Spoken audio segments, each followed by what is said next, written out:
নমস্কার, শুভ সকালের শুভেচ্ছা জানাই সবাইকে। আর এদিকে ভাই বিবাহ করে বউ নিয়ে চলে এসেছে।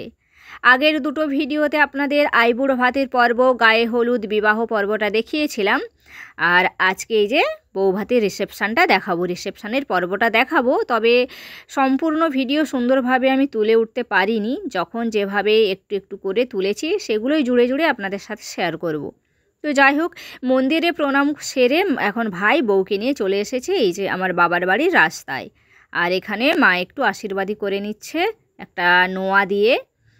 এখন এই যে নোয়াটা দিয়েছে এটা স্টিলের নোয়া, স্টিল না পাতের নোয়া বলে, পাতের নোয়াটা দিয়ে সিঁদুর পরিয়ে বৌমাকে হাতে ধরে এখন বাড়িতে নিয়ে যাবে। আর স্টিলের ওপর সোনা বাঁধানো একটা নোয়া আছে, ওটা বাড়িতে দেওয়া হবে। তো মা এখন সিঁদুরটা পরিয়ে দিল। তো এরপর এই যে শাঁখাতে লাগাতে হয়, এখনও অনেক নিয়মকানুন আছে, তো সেই সমস্ত নিয়মকানুন এখন পালন হবে। আর আপনারা আমার ভিডিওটা সম্পূর্ণ দেখতে থাকুন, একদম শেষ পর্যন্ত দেখুন রিসেপশানে কিভাবে আমরা আনন্দ করি। সমস্ত কিছুই যতটুকু পেরেছি সময় সুযোগ করে ভিডিওটা বানিয়ে আপনাদের সাথে শেয়ার করছি। নিশ্চয়ই ভালো লাগবে। ভালো লাগলে অবশ্যই চ্যানেলটা সাবস্ক্রাইব করে পাশে থাকবেন, সাথে লাইক কমেন্ট শেয়ার করবেন। আর যারা চ্যানেলটা সাবস্ক্রাইব করে রেখেছেন অলরেডি তাদেরকে অসংখ্য অসংখ্য ধন্যবাদ। তো দেখতে থাকুন কি কি নিয়মকানুন পালন করা হয়। বিভিন্ন জায়গার নিয়মকানুন তো বিভিন্ন রকম। আর এই যে আমার বরমশাই ছিলেন, তো বরকর্তা ও না, বরকর্তা ছিলেন আমার পিসেমশাই, কিন্তু ওর খুব শখ ছিল ধুতি পাঞ্জাবি পরবে ছেলে, মানে সমন্দির বিয়েতে, ছেলের বিয়ে বলছি, সমন্দির বিয়েতে। ওর ইচ্ছেটা পূরণ করেছে। আর সবাই ওকে দেখে বলছে ভীষণ সুন্দর লাগছে, তার থেকেও বড় কথা তোমাকে বরকর্তার মতো লাগছে। যাই হোক, এই যে আমি একটু সেজে গুজে চুলটুল ছেড়ে নিয়ে দিয়েছি, আর এই যে ভিডিও বানাচ্ছি। তো ভাই আর ভাইয়ের বউ, সাথে আমার মা, বৌমাকে হাতে ধরে নিয়ে আসছে, একমাত্র আদরের বৌমা বলে কথা। আর এই যে দুটো পিঁড়িতে এই যে আলপনাগুলো, এগুলো আমি এঁকেছি ফেব্রিক রং দিয়ে। কেমন হয়েছে সামনে থেকে দেখাতে পারলাম না, এত মানে সবাই এখানে ওখানে হচ্ছে তাই আর কি, তবুও দূর থেকে ভালোই দেখা যাচ্ছে। কেমন আলপনাগুলো এঁকেছি বলবেন।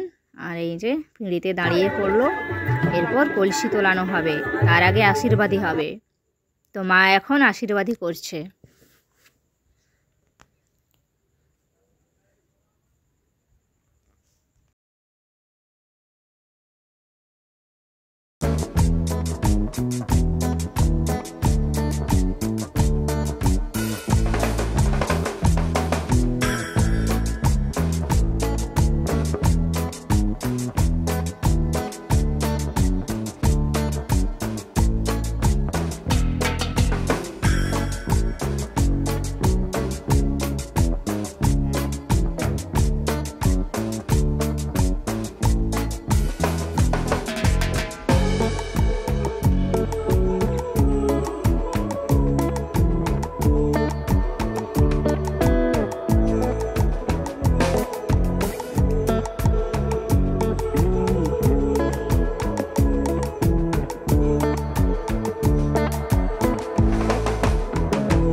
মা আশীর্বাদীটা করে নেওয়ার পর আমি বইয়ের কোলে কলসি তুলিয়েছিলাম।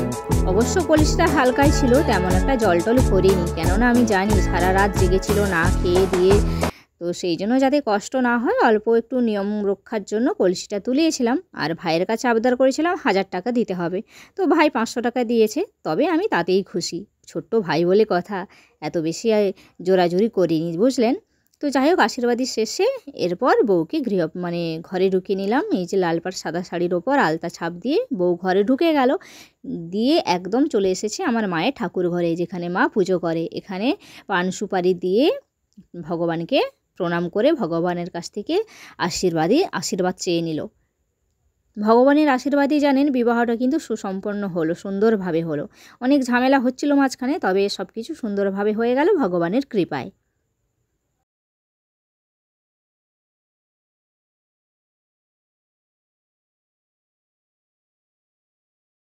তো প্রণাম সেরে চলে যাচ্ছিল, আমি বললাম ভিডিও বানাচ্ছি, একটু ভালো করে দাঁড়া, একটু মুখটা দেখা। বলতে ওরা দুজনে এভাবে দাঁড়ালো স্থির হয়ে, একটু ফটোও তুলে নিলাম। আর এখানে পুরোহিত মশাইয়ের যা কাজ, এবারে যা কিছু নিয়মকানুন আছে ওইগুলো করবেন। বীরবল কাটা থেকে শুরু করে আরও অনেক কিছুই হয়।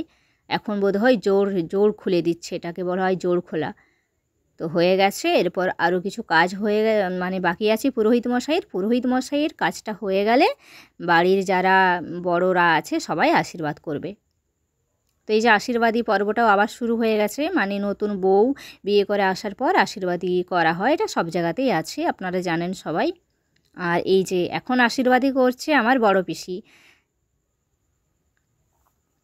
মা যেহেতু আগে করেছে, তো বড় পিসি যেহেতু এখন এখানে বাবাও নেই, বাবা গিয়েছে ওই সোনাটা আনতে, একটু মানে বিভিন্ন কাজকর্মের চাপে ভুলেই গিয়েছিল যে বউয়ের জন্য এই হাতের সোনার নোয়াটা বানাতে। তো এখন গিয়েছে, তো সেই জন্য বড়দের মধ্যে এখন পিসি আছে, তো বড় পিসির হয়ে গেল আশীর্বাদ করা। এরপর আরও একজন আমার পিসিদেরকে দিয়েই আশীর্বাদী পর্বটা শুরু হলো এখানে।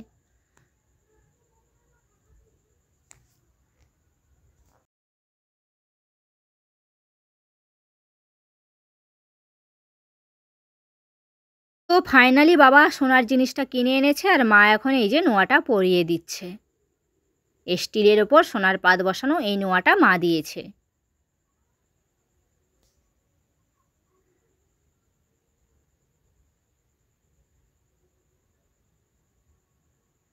আর এই যে ফাইনালি আমার বাবা এসেছে আশীর্বাদই করছে। ভাই বলছে 5,000 টাকা দিতে, তবে বাবা 200-400 টাকা দিয়েছে, খারাপ নয়, তাই না? আর এই যে আমার বোন সামলে রাখছে সমস্ত কিছু। আর এখন আমার মামিমা আশীর্বাদী করে নিচ্ছে। মামিমা একটা ঘড়ি দিয়েছে, খুব সুন্দর কিন্তু ঘড়িটা।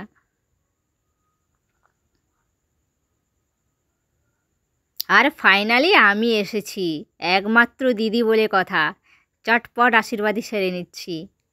তো দেখুন আমি কি দিই।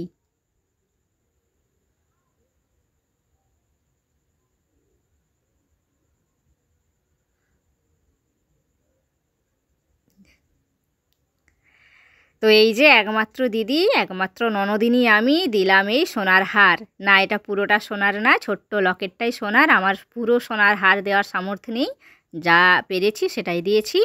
আর এখন চলে এসেছি একদম সন্ধেবেলায়, এখন বাজে 7:30।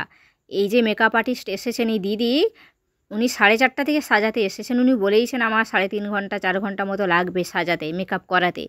তো এখন বাজে 4:30 থেকে এখন 7:30 বেজে গেছে, বলছে আরও আধা ঘন্টা মতো লাগবে, চুলটা রেডি করলেই হয়ে যাবে।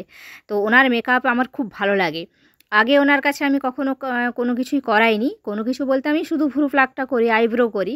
তো আইব্রোটা আমি অন্য একজনের কাছে করতাম, তিনিও ভালো করেন। তো এই দিদির কাছে আমি এইবারে ফার্স্ট টাইম করলাম, খুব সুন্দর ওনার কাজ। আইব্রোটা এত সুন্দর করলো, আমার এক ফোঁটাও লাগেনি।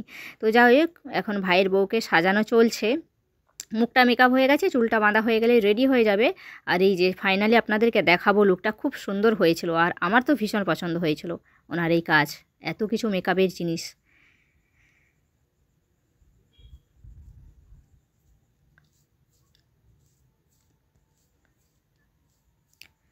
তো মেকআপ করানো হয়ে গেছে, এই যে দেখুন ফাইনালি আমার ভাইয়ের বউয়ের লুকটা এই রকম।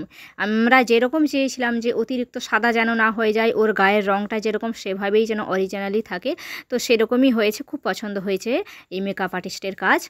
আর এই যে ভাইয়ের বউ ওখানে দাঁড়িয়ে আছে, ভীষণ ভালো লাগছে, দুজনকে কিন্তু খুব সুন্দর লাগছে। আর এখন ভাইয়ের বন্ধু স্টাফ এসে গেছে, আমাকে এখন স্টেজ থেকে নেমে যেতে হবে, মানে আমি ভাইয়ের বইয়ের কাছেই ছিলাম, নিচেই ছিলাম, তো এখন আরও একটু সরে চলে এলাম। ওদের ভিডিও বানাবো বলে, সাথে ওরা এতজন একসাথে উঠেছে, তো ওদেরকে একটু সুযোগ দেওয়া দরকার।